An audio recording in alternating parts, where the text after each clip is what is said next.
जिस तरीके से ईश्वर या दिव्य शक्तियाँ विश्व को देखती है, उस तरीके से विश्व को देखने के लिए ही अनेक धार्मिक विचारों का प्रादुर्भाव हुआ है। जब हम नवीनतम फिज़िक्स की थ्योरीज की बात करते हैं, जब हम ये बात करते हैं और ये बात समझते हैं कि समय को जिस रूप में हम देख रहे हैं, जो कि एक ब्लैंक फ्रेम आगे बढ़ता है, अगर हम एक डायमेंशन ऊपर चले जाएं तो समय की ये बंधन जो हमारे ऊपर आ गया है कि समय केवल आगे की दिशा की ओर बढ़ रहा है, पीछे नहीं बढ़ रहा, रुकता नहीं है, तीव्र नहीं होता। ना हमें भूत का पूर्ण ज्ञान है, ना हमें भविष्य का ज्ञान है, ना हमारे पास इतनी कंप्यूटेशन पावर है कि हम भविष्य को पता लगा पाए और उसको भी उसी रूप से देख पाए और अपने इस समय लिए गए निर्णय बदल पाए। ये सारी शक्तियाँ हमारे पास नहीं है, लेकिन इन सारी शक्तियों को प्राप्त करने के लिए जो माध्यम है, वो माध्यम में कर्म योग, भक्ति योग, ज्ञान योग, ये माध्यम बताए गए हैं। अगर आप सोचिए कि आपका जीवन, आप कुछ समय के लिए समय का जो पैमाना है, समय का जो डायमेंशन है, उससे आप ऊपर उठ के देखिए अपने जीवन को, तो आपका जन्म हुआ, आपने कुछ किया, आपकी मृत्यु हुई। क्या हर समय आप जो अगला निर्णय ले रहे हैं वो आपके पुराने कर्मों से बंधा हुआ है, कि आप कोई ऐसा भी निर्णय ले रहे हैं जिससे आप अपने पुराने कर्म बंधन से मुक्त हो पाए? क्या आप अगर एक समय के लिए सोचें कि आपको समय में वापस जाने को मिल जाए, तो आपका निर्णय क्या बदलेगा और उस बदले हुए निर्णय से क्या प्रतिफल बदलेगा, कि आपके कर्मों के अनुसार आप वहीं पहुंच जाओगे,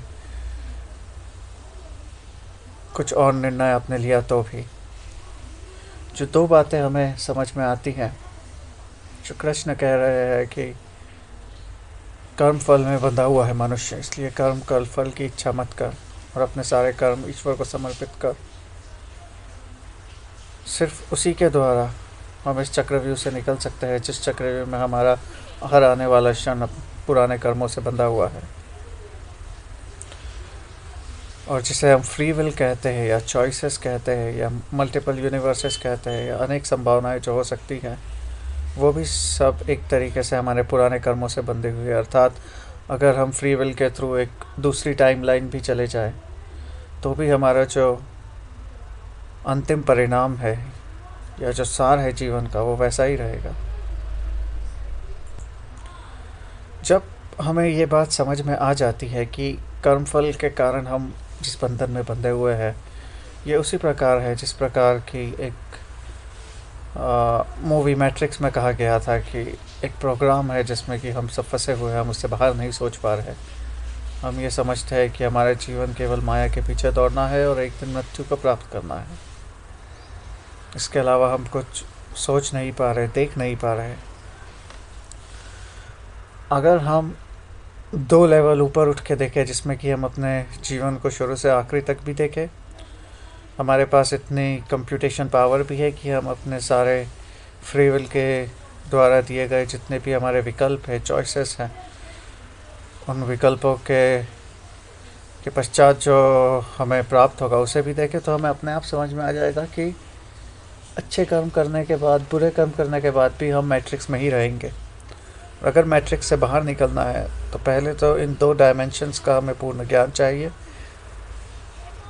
समय का हमें ज्ञान चाहिए, जिस तरीके से हम समय को देखते हैं, और हमें ये भी ज्ञान चाहिए कि हमें गोलोक या भगवान कृष्ण के लोक में कैसे पहुंचना है। जैसे ही हमें ये ज्ञान हो जाता है, इस डायमेंशन में जो सबसे महत्वपूर्ण और सबसे प्रेशियस या दुर्लभ जो हम प्राप्त कर सकते हैं वो है शुद्ध आत्माओं का प्रादुर्भाव, अर्थात प्योर सोल से हम जुड़ना चाहते हैं, क्योंकि बाकी सब तो माइक है ही। इस विषय में जगत गुरु कृपालु महाराज ने भी विस्तार पूर्वक बताया है। तो अगर हमें टाइमलाइन चेंज भी करनी है आज से हमारी, तो हम उसको उसी रूप में चेंज करेंगे। हम अच्छी आत्माओं से मिलेंगे, उनसे आशीर्वाद प्राप्त करेंगे, उनके समीप जाएंगे, मंत्र उच्चारण करेंगे, क्योंकि इस डायमेंशन में केवल वो ही है जो हमें इस मैट्रिक्स से बाहर निकाल सकते हैं।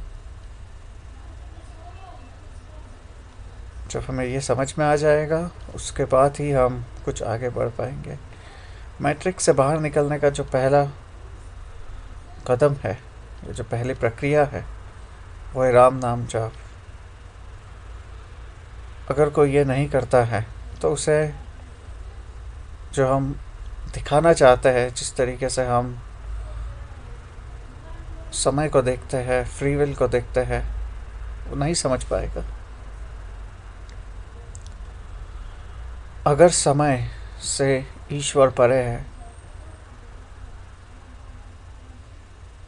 तो हमारा आज का किया हुआ अच्छा ईश्वर का नाम हमारे भूतकाल को भी बदल सकता है। इसको आप दूसरे रूप में मैं अगर रख के देखो, तो जब मैं किसी से मिलता हूँ